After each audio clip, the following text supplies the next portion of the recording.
is Elvis Summers, and I build tiny houses for the homeless. I started building the houses a year ago because I met a woman named Smokie who lived in my neighborhood. And I asked her where she slept, and she told me that she lived just down the block, but next to a house. And when she took me there, it was just a patch of dirt and a broken chair.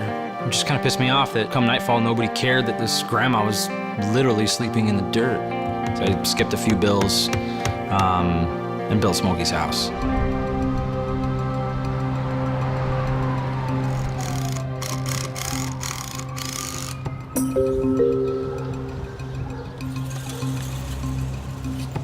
The homes are roughly a small room. They're 6 feet wide by 8 feet long and about 8.5 feet tall. We've got a steel door with a deadbolt.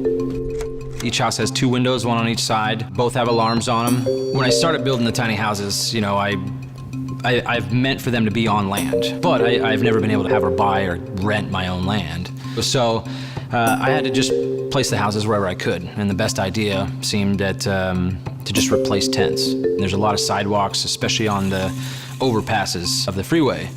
So I just replaced the tents with houses.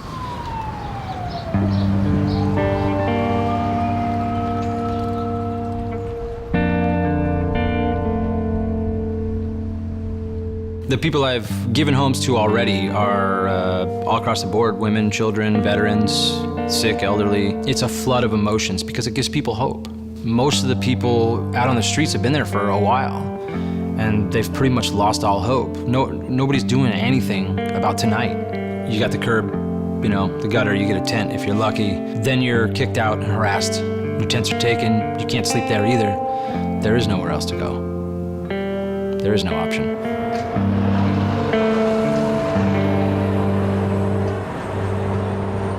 They call me Nitro. That's all they know. They don't know me about nothing else. There's a wall back there, there's a yard back there, I live right behind the wall. That's what I'm staying at right now. I've been out here almost 40 years. Almost 40 years. It's strange. Believe I'm telling you, it's strange. I've been homeless myself a couple times. I remember, what it was like. The worst for everybody is the emotions of how you're treated. That's the end game. Home. People need somewhere to go tonight, and tomorrow night immediately. And it's inhumane and wrong to leave them in the gutter. As human beings, we should be doing better. We can do better. And it's simply the right thing to do. Food, water, and shelter, it's not optional.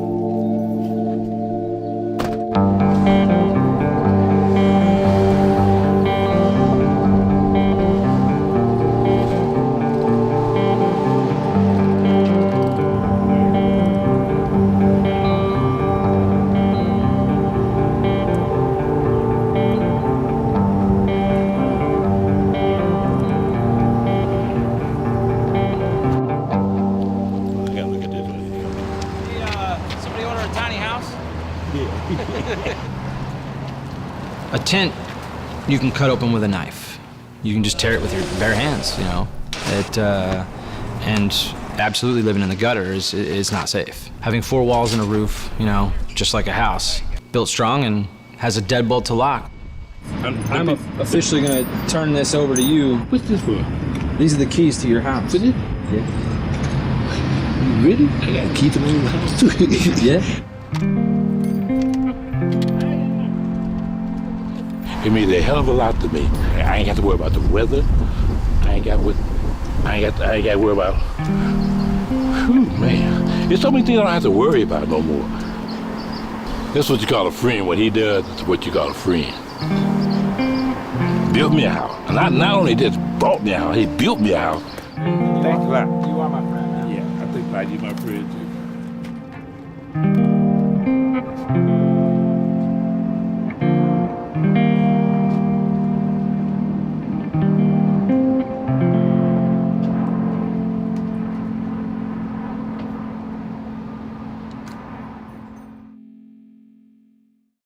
Small makeshift houses used by homeless residents could soon be gone from the streets of LA. Tiny houses for the homeless are now being taken away by police.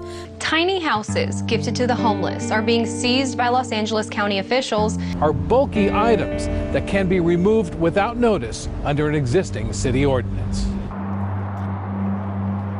So again, I'm down here on 42nd Street. Right now, as we speak, right behind me, the city is hauling away one of my houses.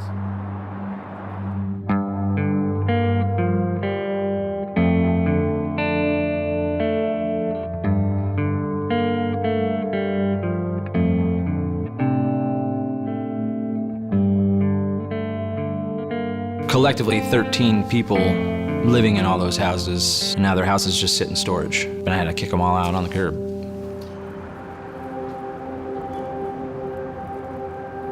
Putting people in tiny houses, which are meant to be a bridge between the gutter and permanent housing, it's a perfect match for a vacant property that you're not using.